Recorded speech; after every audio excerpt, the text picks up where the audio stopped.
Welcome to CMAP's Community Spotlight, where we talk with local people who are making a difference in our community. Today, my guest is Mr. Terrance Hunter. He is the president and founder of the nonprofit Empowering the Fatherless. The mission of his organization is to embrace, support, and empower fatherless kids.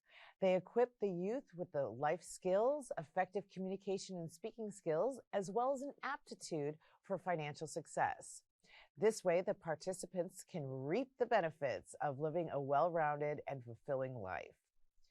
Before he became a successful author and motivated speaker, Terrance was convicted of second-degree murder and was sentenced to 17 years to life in prison. He was released in 2014 after serving 30 years. Welcome, and thank you so much for joining us. And thank you for having me. Absolutely, our pleasure. Hey, I just want to kind of start from the beginning. Tell me a little bit about your childhood. I know that you grew up without a father, and what were some of your earlier experiences? Well, Janine, I was born into a Baptist home. My mom's a devout Baptist, so my siblings and I were required to go to church at a very early age. So I was introduced to Jesus Christ in the church when I was a very young boy. In terms of how it affected me not having a father, at first I was very sad and disappointed my dad was not in my life. But as I started watching my childhood friends enjoy the relationships they had with their dads, and I didn't have that in my life, I became very angry and bitter. And I would notice when we would go to church, there would be families at church where it was the mother and the father and the kids, where it was just us kids and my mother. And I think one of the things that really made me angry was watching my mother struggle to raise, 8 kids by herself. Wow. And it just really made me mad that my dad was not there to help support us and provide for us. And so I became a very angry person. And that anger festered inside of me to where eventually, by the age of 12, I determined I didn't need a father. And so when my mother married my stepdad at 15, I made no attempt to establish any sort of relationship with him. And then unfortunately, him and I had a disagreement when I was 15. And so I decided to leave home to never return. And so I left from home in a very structured environment, living on my own. I abandoned the church. I stopped reading the Bible and doing those sort of things. And I started hanging out with street thugs, men who were very violent, guys in their 20s and 30s who carried knives and pistols. And they would be my teachers in terms of telling me what it meant to be a man. So I got my lesson on manhood from men who were horrible examples of what it means to be a man. And how did those experiences lead you to committing a serious crime, second-degree murder? Okay, because these men were my role models, I more or less mimicked their behavior. So I became someone who carried loaded weapons on a regular basis. I drove around with loaded weapons in my car. And so I started living a very reckless lifestyle. And I learned from these guys that if anybody offends you, if anybody disrespects you, then you deal with them by hurting them or shooting them or worse. And so it was just a matter of time before I was going to find myself in trouble with the law because of my mentality and my attitude. Now, when you were sentenced to prison, describe what your first month was like. I mean, it sounds like you were able to do okay for yourself. Yes. Well, after my conviction, they sent me to Folsom State Prison, which was known as Old Folsom at the time. And there were approximately 5,000 men serving time there, and most of us were there for murder. So it was a very violent environment. So I continued pretty much to be the violent person I was before I went in. But I never had any one-on-one problems with people because I was someone who lifted weights prior to going to prison. So I was 250 pounds and I could bench over 400 pounds. I could deadlift over 600. So I never had any one-on-one situations, but where I found myself in altercations were when riots took place on the yard between different races of people. But as far as individually, I never had any individual conflicts with people. And that's generally because in prison, guys generally prey on the weak. And so due to my size and my strength and my attitude and my capability of taking care of myself, guys wanted to be my friends more so than my enemy. Well, that's good.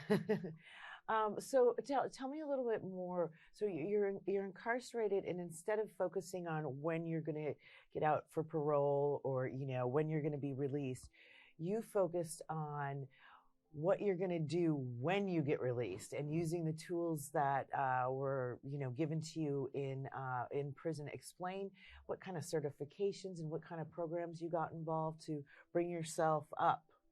Yes, Janine, initially when I started appearing before the parole board, I was like other prisoners, going in there with an optimistic attitude, hoping that I would be found suitable for parole. But after several denials of parole, I came to a point where I said I wasn't going to give my power away to the parole board and look at them as my way of being released from prison. I was going to put my trust in the higher power.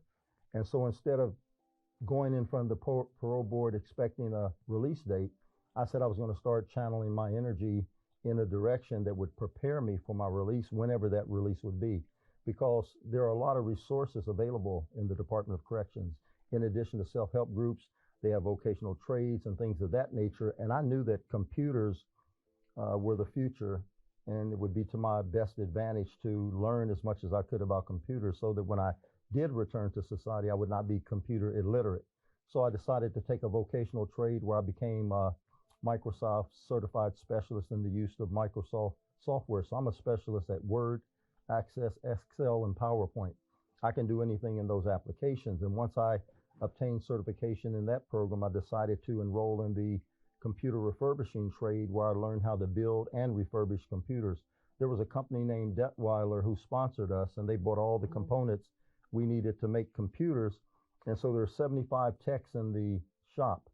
And Detweiler would be contacted by K-12 schools who lacked funding for computer systems. And if they wanted 100 or 150 computers, they would contact us. We would build those computers in a day. We would load the necessary software, run burnout programs, and then ship these computers to these schools at no charge to them. And that was really a turning point in my incarceration, because even though I'd been removed from society, I was actually doing things that benefited society. So me and my colleagues, we really got a kick out of building computers for kids.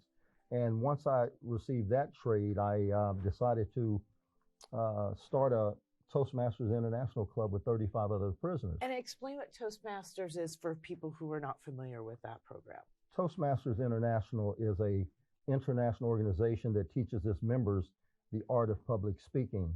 And I reached a point during my incarceration where I said I would like to tell my story when I get out and work with kids and be able to do it in an effective way. So I thought it would be to my advantage to become a Toastmaster.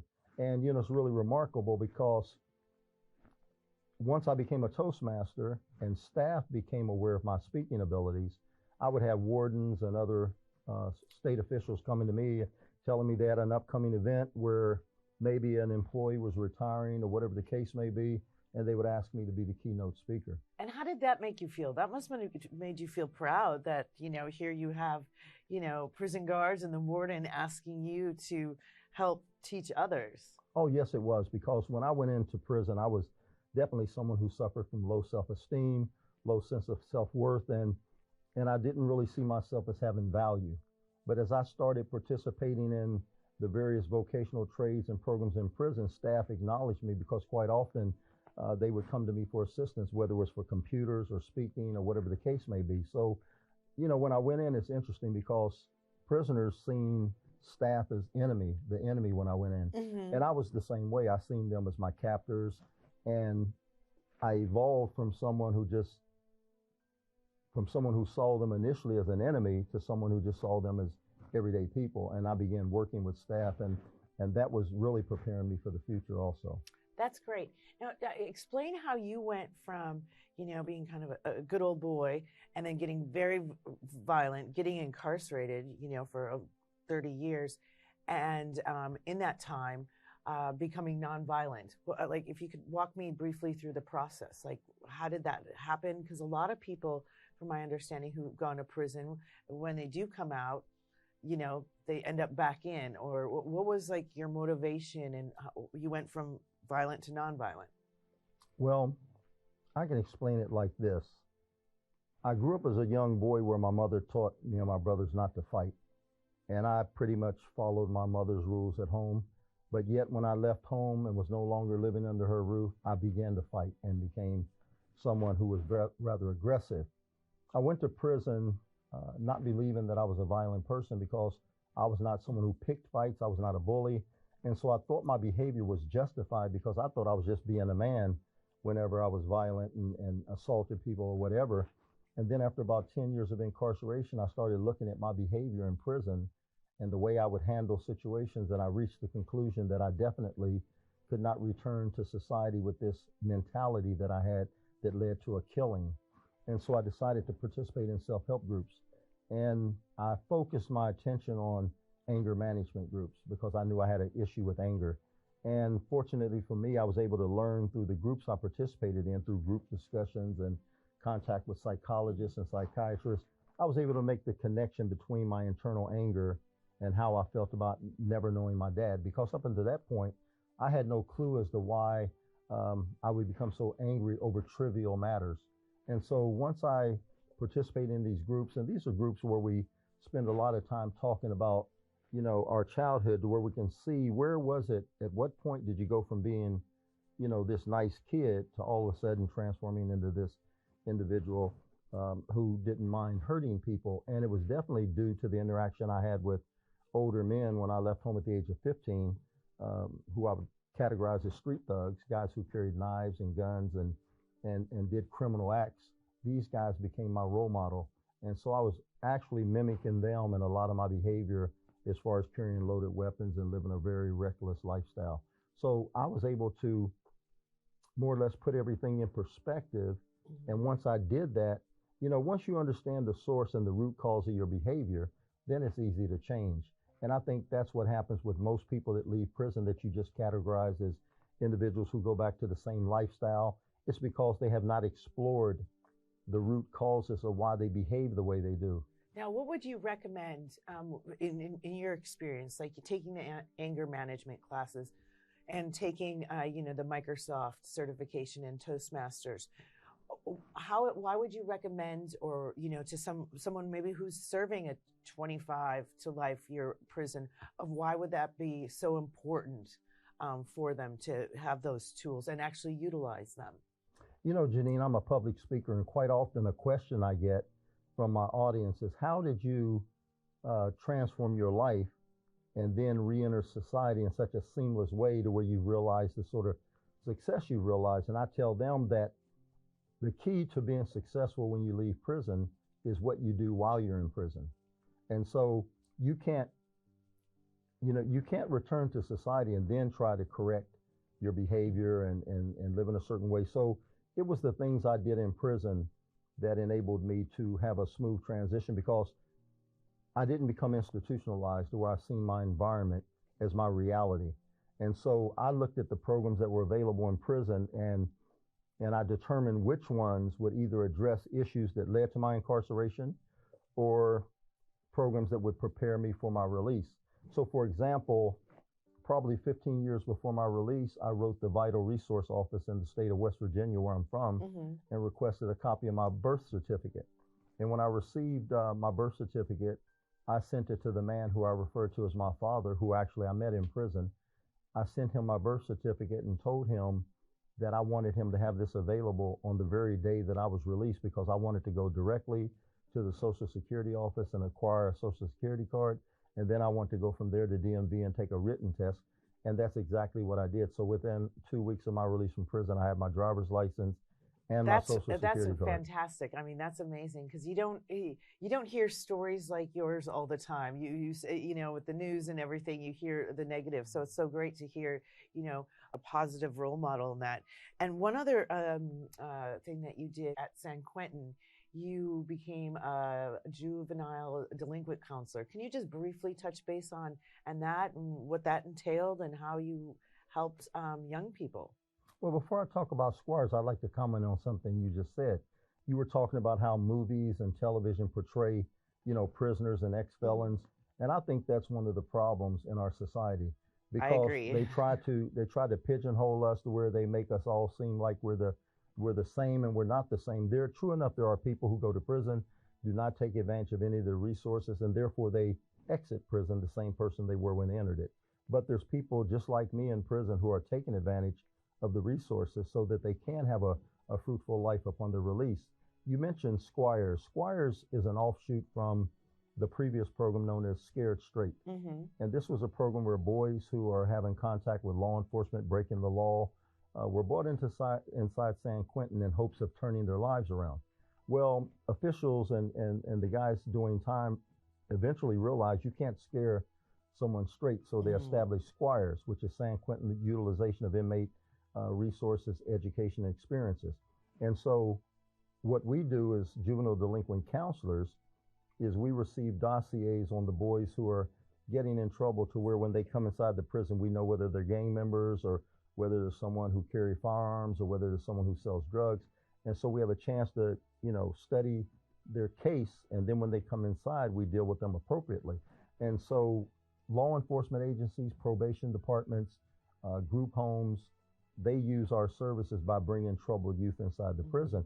And so we were able to share our life experiences in terms of what led to our incarceration. And then more importantly, we let them know what lies ahead for them if they come to prison. We basically let them know about the prison politics and the violence that goes on in there.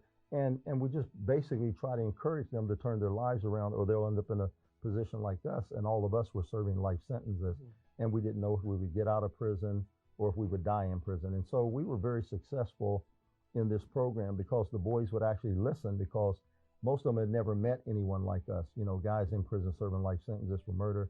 And so we were able to turn a lot of those lives around. And that's where I pretty much acquired my passion for trying to do what I can to make certain that the youth of today don't become the prisoners of tomorrow. And that brings me to one of the multi-endeavors that you do. You created and founded the nonprofit, Empowering the Fatherless. What was your inspiration, and what are you doing with it now?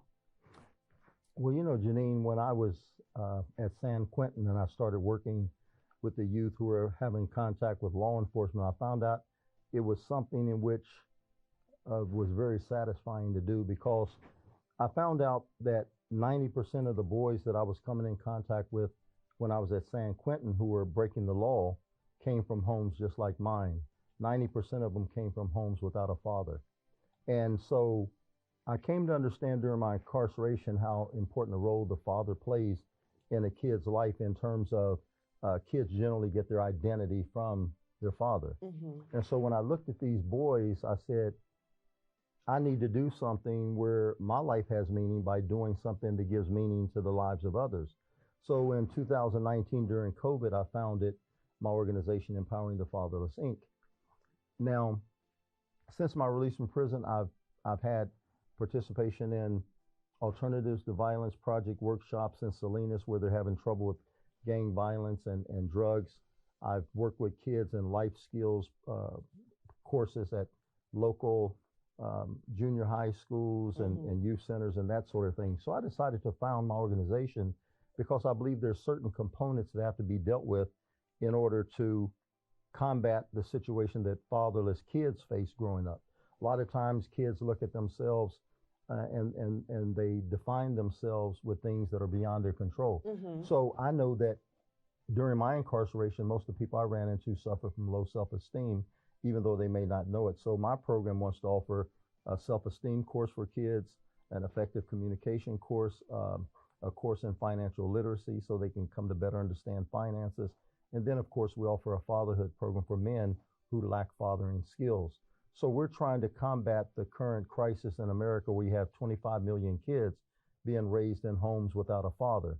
And so we're trying to get fathers to understand the importance of their role in the home. We're trying to restore the father's role in the home. And most importantly, we're trying to build kids up to where, they're not holding themselves back because they don't believe in themselves or they lack confidence or whatever. And so the work I've been doing with kids since I've been getting out, I'm getting very good results.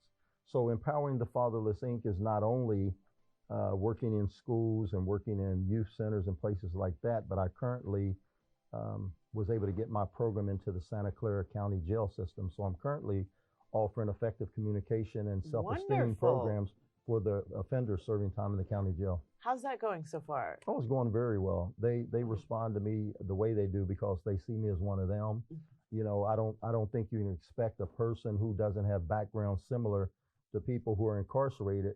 People are not going to respond to them very well because they think you can't relate. And in most cases, you can't relate. And so when the guys come in contact with me, I think they can pick up on my genuine concern to try to give them, equip them with skills that will improve their life, their overall quality of life. Well, everything that you've been doing is fantastic. So I'm curious, and I think our audience will be curious of what does the future hold? You're happily married to a beautiful wife. Do you have certain goals or things that you want to do? You're a free man. You can do whatever you want. What are some of the things that you'd like to accomplish? Well, first of all, I always say to people that I'm in the happiest time in my life. I'm the happiest I've ever been in life.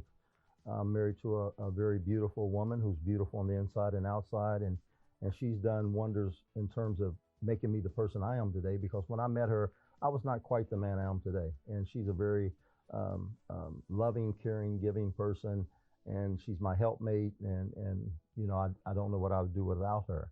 In terms of where I'm going in the future, right now, I'm promoting my book. I wrote a book entitled My 30 Years with the California Department of Corrections. And so I'm promoting my book because it gives an insight on how I was able to go into prison one way and come out of prison another way. And it has much to do with the people that I met along the way, the people who helped me in self-help groups, and some of the people who work for the California Department of Corrections. It's the time and effort that a lot of those people invested in me, and then my willingness to receive the information that I received over the years. Kind of pay it forward, exactly. Sort of thing. And so now I feel obligated to do what I can with my life to, convince people that violence is never the solution, to convince people that, kids are our future. And if we're going to say that kids are our future, we should be investing in our kids. And so I'm pleased to say that ETF is in the process of moving our services to the South County. We're going to be offering our services here quickly in the Morgan Hill area. We're already in Santa Clara. And so I just really see great things in store for ETF. I recently was able to get a memorandum of understanding with the Mayor's Gang Prevention Task Force, so I'm on board with them, which Great. means that I'm connected with probably another 120 nonprofits who are also trying to make a difference in the community. And so I'm just very happy that right now I'm connecting with people. That's what's really going on, is relationships or forming, just like the relationship I'm forming with you in terms of at your establishment here. It's just really great to have things going on in your life that have meaning. And that's what was missing in my life prior to my incarceration. My life had no meaning. I had no goals. I had no purpose. And now I wake up every morning with a purpose where I'm reaching out and trying to make a difference, and people are coming on board and wanting to help. And it's just beautiful. Great. Well, thank you so much for joining us. It's been a pleasure. It's been a pleasure. So, well, that's all we have for today on Community Spotlight. Please join us next time when we meet other amazing folks in our community. Thank you.